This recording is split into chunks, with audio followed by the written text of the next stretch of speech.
Children of Captain Grant by Jules Verne. Book 1, Chapter 8. The Geographer's Resolution. Meantime the yacht, favoured by the currents from the north of Africa, was making rapid progress towards the equator. On the 30th of August they sighted the Madeira group of islands, and Glenarvan, true to his promise, offered to put in there and land his new guest. But Paganel said, "My dear lord, I won't stand on ceremony with you. Tell me, did you intend to stop at Madeira before I came on board?" "No," replied Glenarvan. "Well, then, allow me to profit by my unlucky mistake. Madeira is an island too well known to be of much interest now to a geographer. Everything about this group has been said and written already. Besides, it is completely going down as far as wine growing is concerned. Just imagine, no vines to speak of being in Madeira. In 1813, 22,000 pipes of wine were made there, and in 1845 the number fell off to 2,669. It is a grievous spectacle. If it is all the same to you, we might go on to the Canary Isles instead." "Certainly, it will not in the least interfere with our route." "I know it will not, my dear lord. In the Canary Islands, you see, there are 3 groups to study, besides the Peak of Teneriffe, which I always wished to visit.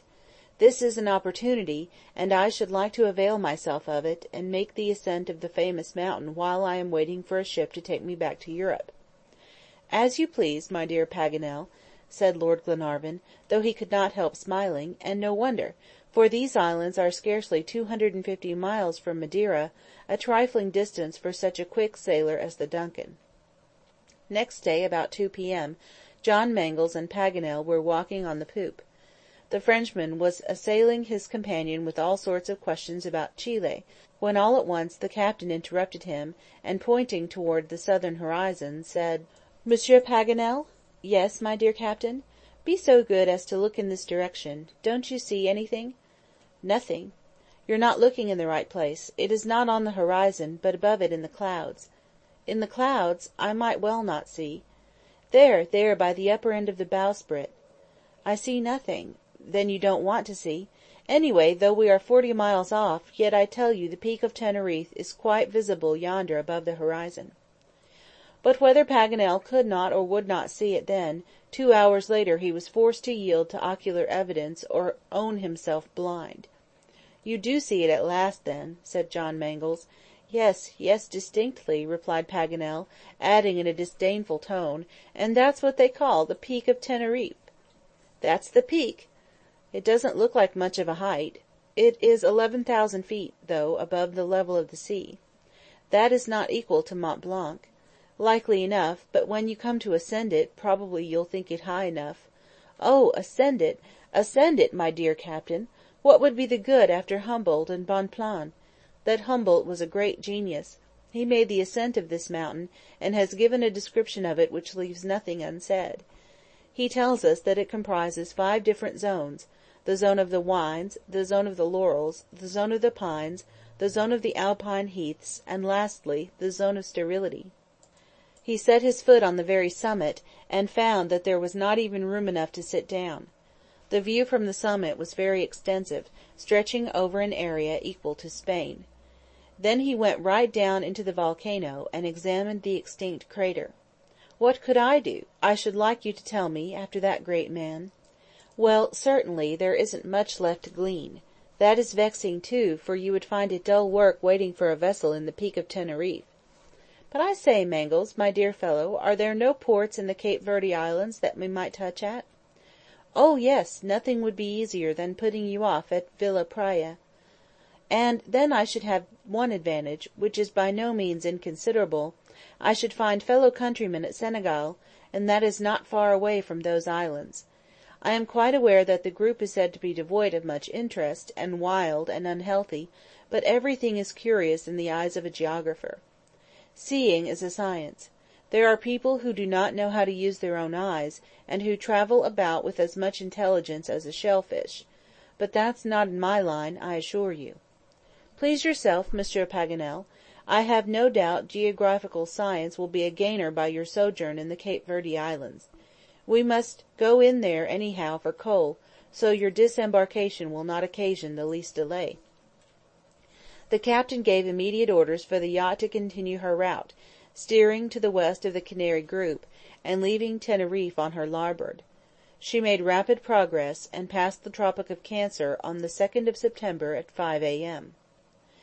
The weather now began to change, and the atmosphere became damp and heavy.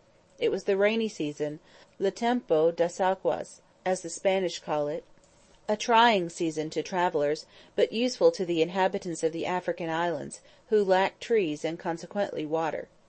The rough weather prevented the passengers from going on deck, but did not make the conversation any less animated in the saloon. On the 3rd of September Paganel began to collect his luggage to go on shore. The DUNCAN was already steaming among the islands.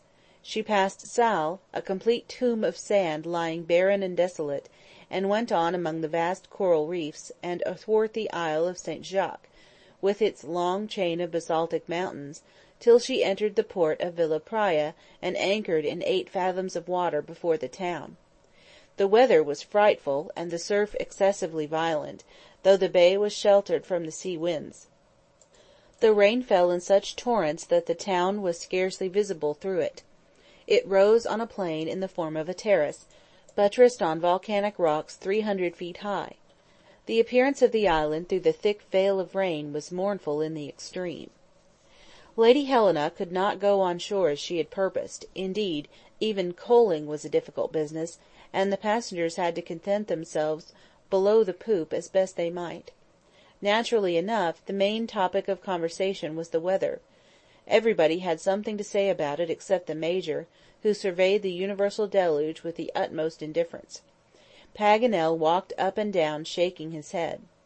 "It is clear enough, Paganel," said Lord Glenarvan, "that the elements are against you." "I'll be even with them for all that," replied the Frenchman. "You could not face rain like that, Monsieur Paganel," said Lady Helena. "Oh, quite well, madam, as far as I myself am concerned. It is for my luggage and instruments that I am afraid. Everything will be ruined." "The disembarking is the worst part of the business. Once at Villa Praya you might manage to find pretty good quarters. They won't be over clean, and you might find the monkeys and pigs are not always the most agreeable companions. But travellers are not too particular, and, moreover, in 7 or 8 months you would get a ship, I dare say, to take you back to Europe." "7 or 8 months!" exclaimed Paganel. "At least. The Cape Verde Islands are not much frequented by ships during the rainy season. But you can employ your time usefully. This archipelago is still but little known." "You can go up the large rivers," suggested Lady Helena. "There are none, madam." "Well, then, the small ones." "There are none, madam." "The running brooks, then." "There are no brooks either." "You can console yourself with the forests if that's the case," put in the Major. "You can't make forests without trees, and there are no trees." "A charming country," said the Major. "Comfort yourself, my dear Paganel. You'll have the mountains, at any rate." "Oh, they are neither lofty nor interesting, my lord, and besides they have been described already." "Already?" said Lord Glenarvan. "Yes, that is always my luck. At the Canary Islands I saw myself anticipated by Humboldt, and here by Monsieur Charles St. Clair Deville, a geologist." "Impossible!" "It is too true," replied Paganel in a doleful voice. "Monsieur Deville was on board the government corvette, La Décidée, when she touched at the Cape Verde Islands. And he explored the most interesting of the group, and went to the top of the volcano in Isle Fogo. What is left for me to do after him?" "It is really a great pity," said Helena. "What will become of you, Monsieur Paganel?" Paganel remained silent. "You would certainly have done much better to have landed at Madeira, even though there had been no wine," said Glenarvan. Still the learned secretary was silent. "I should wait," said the Major, just as if he had said, "I should not wait." Paganel spoke again at length, and said, "My dear Glenarvan, where do you mean to touch next?" "At Concepcion." "Plague it! That is the long way out of the road to India." "Not it! From the moment you pass Cape Horn you are getting nearer to it." "I doubt it much." "Beside," resumed Lord Glenarvan, with perfect gravity, "when people are going to the Indies, it doesn't matter much whether it is to the east or west." "What! It does not matter much?" "Without taking into account the fact that the inhabitants of the Pampas in Patagonia are as much Indians as the natives of the Punjab." "Well done, my lord. That's a reason that would never have entered my head. And then, my dear Paganel, you can gain the gold medal anyway. There is as much to be done, and sought, and investigated, and discovered in the Cordilleras as in the mountains of Tibet. But the course of the Yarou Dzangbo Tso, what about that? Go up the Rio Colorado and said, it is a river but little known, and its course on the map is marked out too much according to the fancy of geographers. I know it is, my dear lord, they have made grave mistakes. Oh, I make no question that the Geographical Society would have sent me to Patagonia as soon as to India if I had sent in a request to that effect, but I never thought of it. Just like you. Come, Monsieur Paganel, won't you go with us? Asked Lady Helena, in her most winning tone. Madam, my mission— We shall pass through the Straits of Magellan, I must tell you, said Lord Glenarvan. My lord, you are a tempter. Let me add that we shall visit Port Famine. Port Famine! Exclaimed the Frenchman, besieged on all sides. That famous port in French annals! Think, too, Monsieur Paganel, that by taking part in our enterprise you will be linking France with Scotland. Undoubtedly. A geographer would be of much use to our expedition, and what can be nobler than to bring science to the service of humanity? That's well said, madam. Take my advice, then, and yield to chance, or rather Providence. Follow our example. It was Providence that sent us the document, and we set out in consequence. The same Providence brought you on board the DUNCAN. Don't leave her. Shall I say yes, my good friends? Come now, tell me. You want me very much to stay, don't you? Said Paganel. And you're dying to stay, now, aren't you, Paganel? Returned Glenarvan. That's about it, confessed the learned geographer, but I was afraid it would be inconsiderate. End of Book 1, Chapter 8.